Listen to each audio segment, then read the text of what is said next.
Hey everyone, as you can see I'm here with David Amely from BitcoinZ and Jeff Galloway, and a few months ago I talked about the KioskZ or the kiosk or KioskZ. KioskZ, and these were, well, this is the thing, one of the things I always loved about this is that there's very few practical applications in cryptocurrency. It's all white papers and in theory this is what it could be, but you're one of the few people that I spoke to is actually here with a practical application. You've got the kiosk, so we've got them here and I want to show you them. These things are really, really cool, so hopefully you can explain it a little bit better. So if I turn the camera around, hopefully you guys can see this. So we were talking about this before. These are powered by Windows, is that correct? Yeah, it's a Windows IoT Core systems running on Raspberry Pi systems. So they're 100% 3D printed, fully home brewed off of the setup. And what they essentially do is they do a couple of things. So as you can see, you got on the left side you have the yellow one. This one's representing a table, if you can imagine at a restaurant, something like that. And on the right, it's on the blue, it's representing a monitoring station that would be at a wait station for a waiter at that such so restaurant. The waiters would have the blue one here? Correct. They would have one of these at their station and then multiple of the yellow ones out on the tables that are there. So what happens here is at the table, the user there, they can actually call the attendant and use it as a table management system to do various tasks, like if they're ready to order, refill the bread, beverage, any various tasks. All they have to do is just click on the option, and then over on the wait station, you'll actually have the system alert the person at the wait station that person is ready to order. Yeah. So now they can actually save time and effort and have less bodies running around trying to figure out what if somebody's ready to order, they need a drink refill. None of that, because they can just do it on demand. So that's one thing that it does.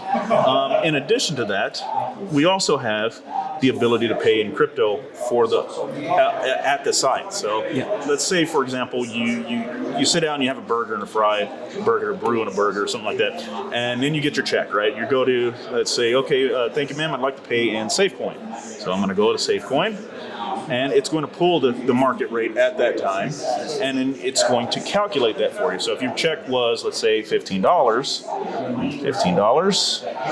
enter, it will generate the at the moment rate for exchange. That's the thing that really surprised me, is like how quick all of this is. It's seamless. Yeah, it takes the work out of the process of actually computing it, and from start to finish. And it's one of the things that with collaboration with SafeCoin is going from SafeCoin, BitcoinZ, Litecoin, whatever it is, at the end game of this, they will be able to go from whatever their flavor of crypto that's supported all the way to the fiat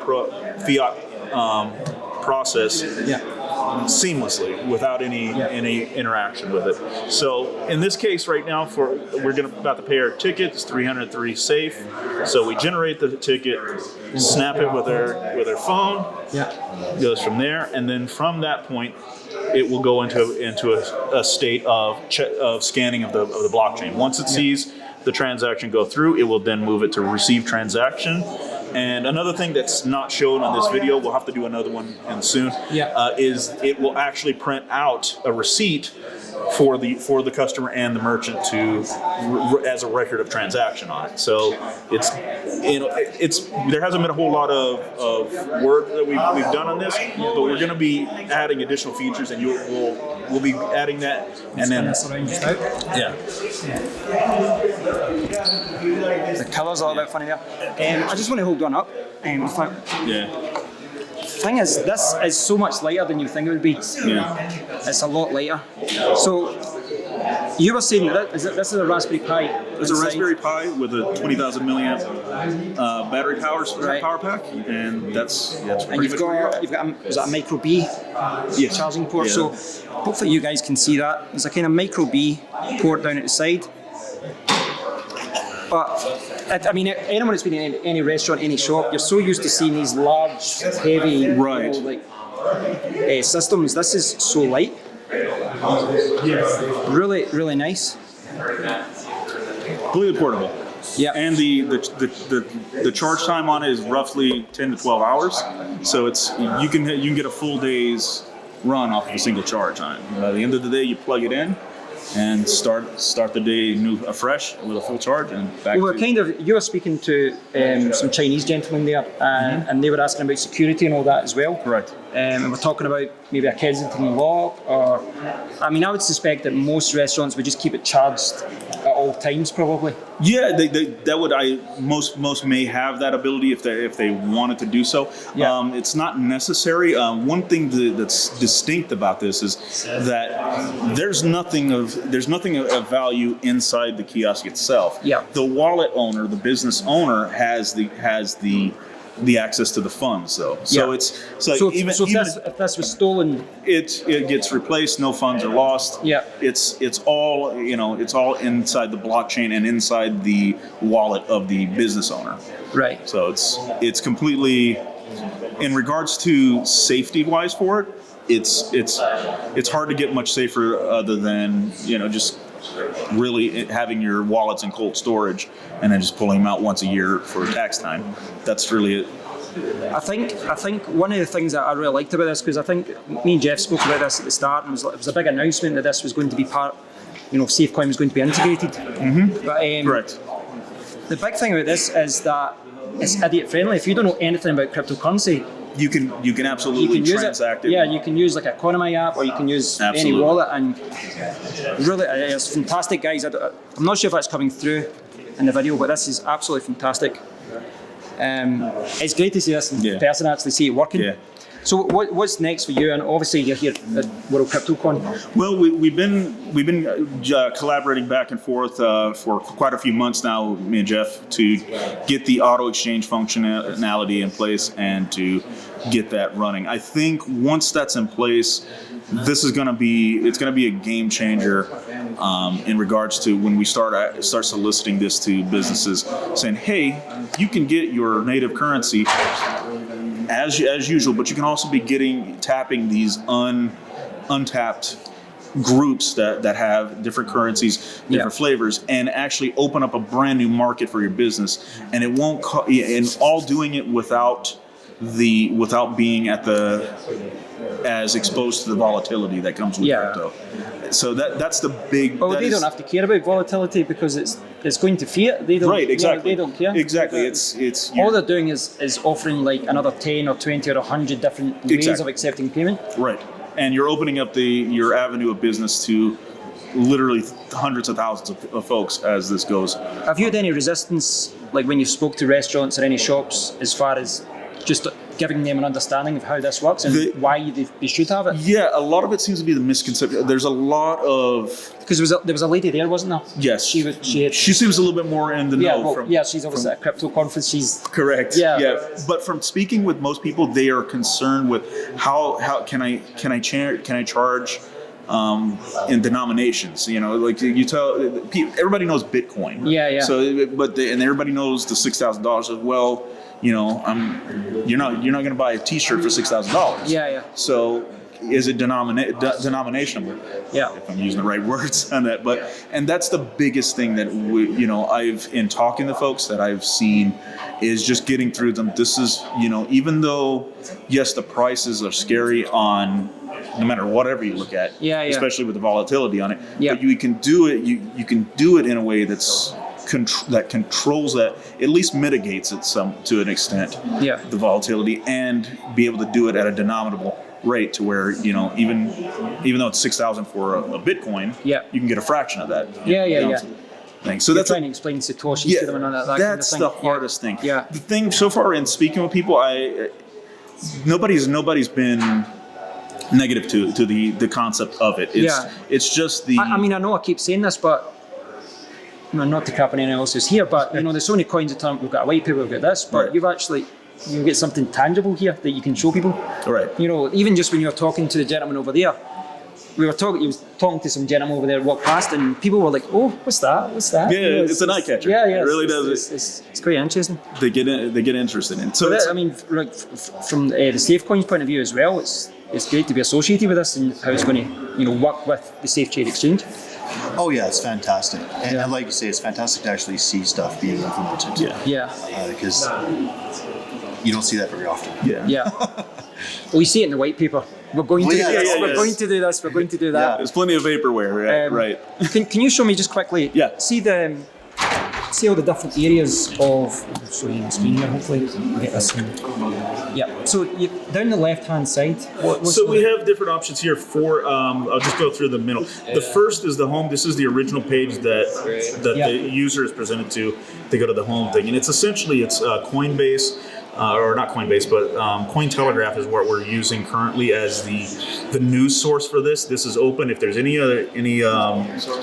news outlets that are interested in being, you can display that on here. Yes, we can change that, and they can be the preferred news outlet. So in this case, though, it's just there as we've been using Cointelegraph because it's nice and it has a lot of got a lot of content. Rich content on it. So it's good for presentation, and it's good for people that they sit down, they're waiting for their burger or something like that, and they start to see some curiosity. One, it's going to be something that's sitting in front of them, and they may see, okay, what is this? What is the Bitcoin?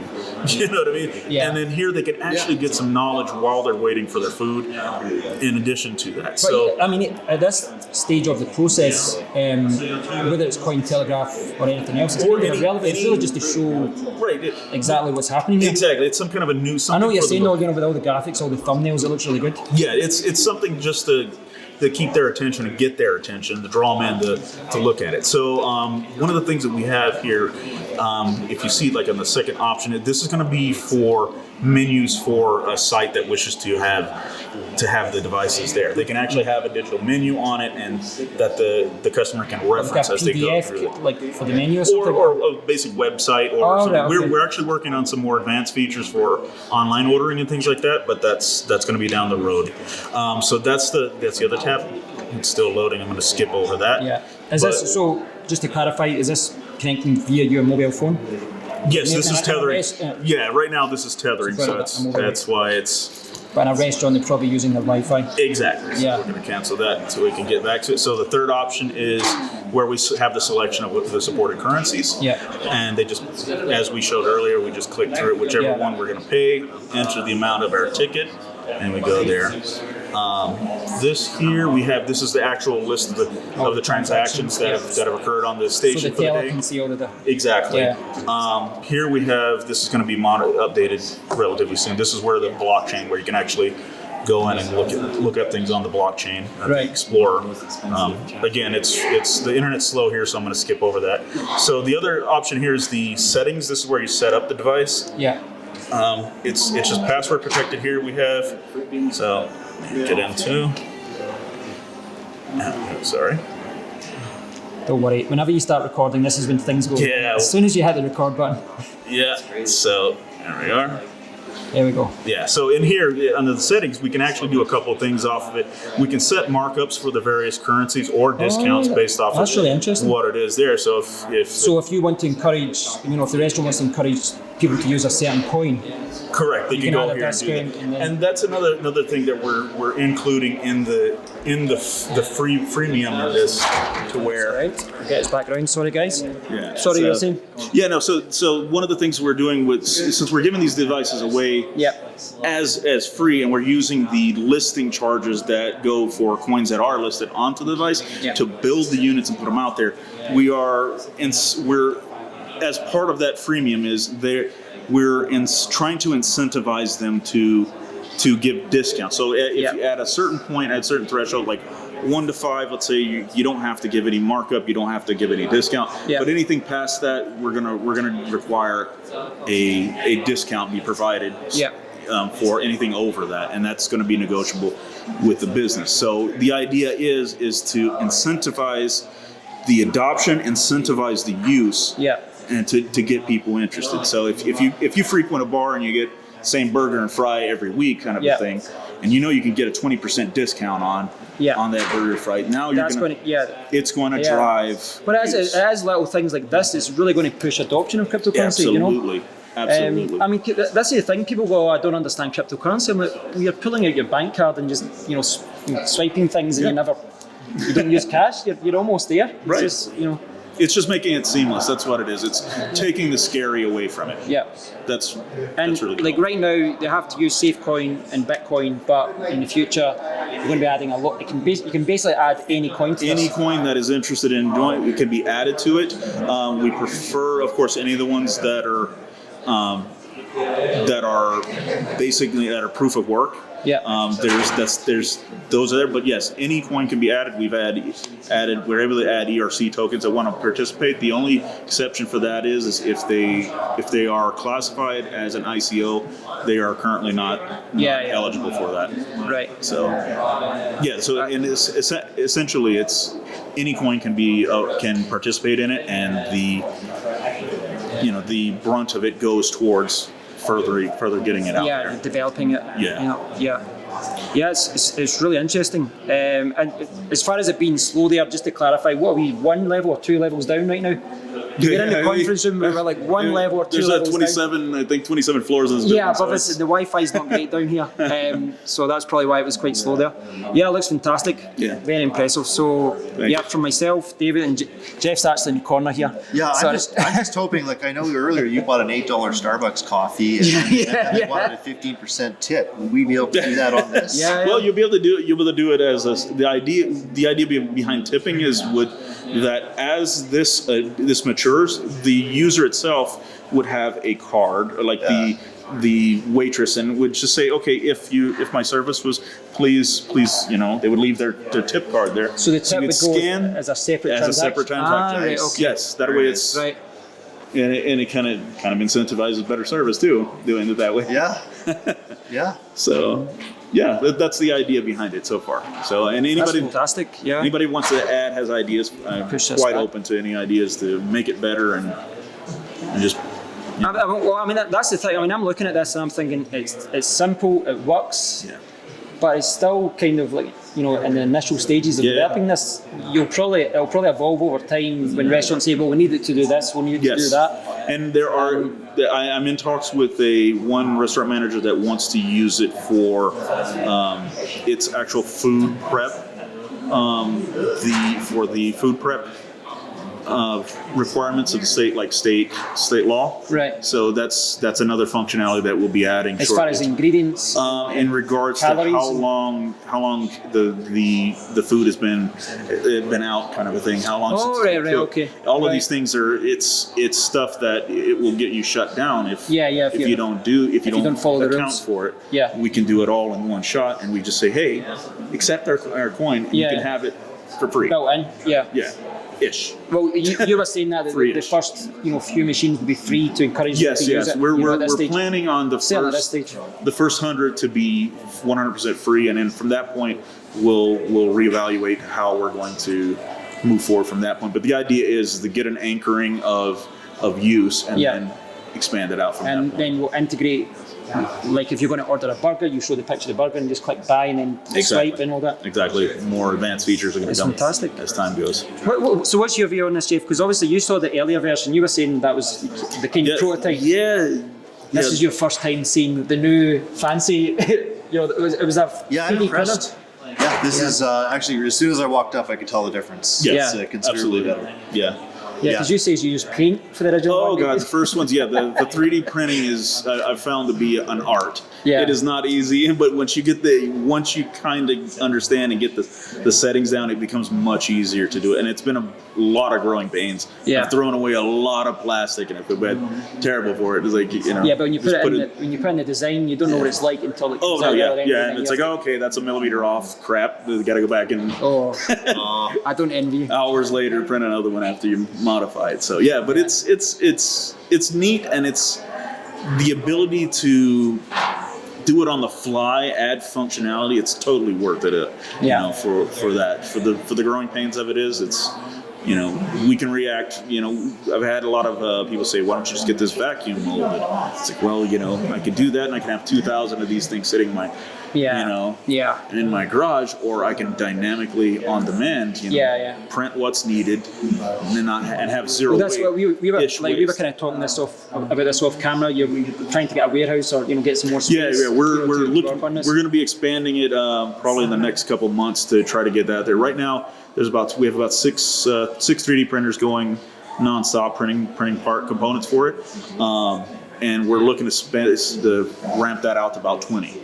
So, so the idea is so you could turn this around in a matter of days. You can almost crank them out.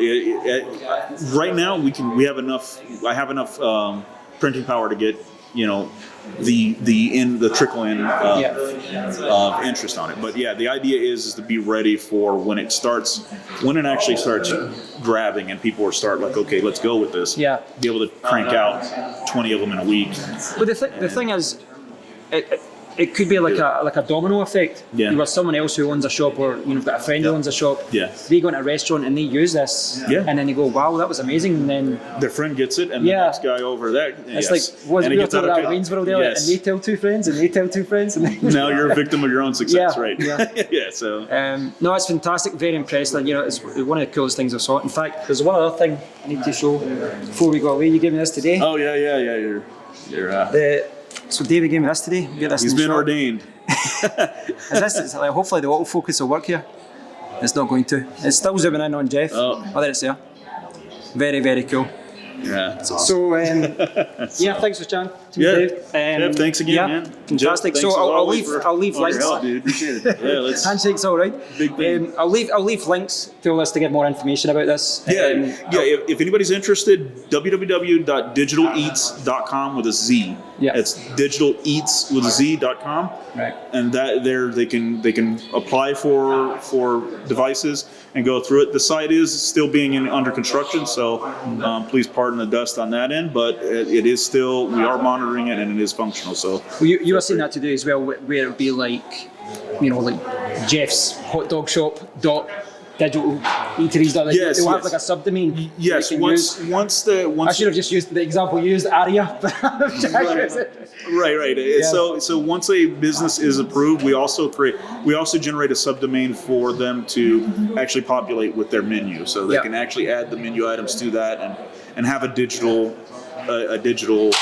representation of their menu that they can access. And then they can mask the URL if it comes to it. They need it to be nicer. Correct. Well, on the kiosk they won't see it. But if they wanted to use it external, and they're more than welcome to do so. Yeah, we can play with the just the DNS masking or something like that. But for the kiosk is concerned, it's just they hit the button and then it's got the menu there. But it can definitely be used both ways. I mean, you showed me upstairs when we didn't have the internet connections problems, and it was just like that. Rapid, really, really quick. Yeah, internet, that is probably the biggest crux with it right now. It's just you need a reliable internet connection right now. Unfortunately, we're in a bomb shelter. We're in a bomb shelter.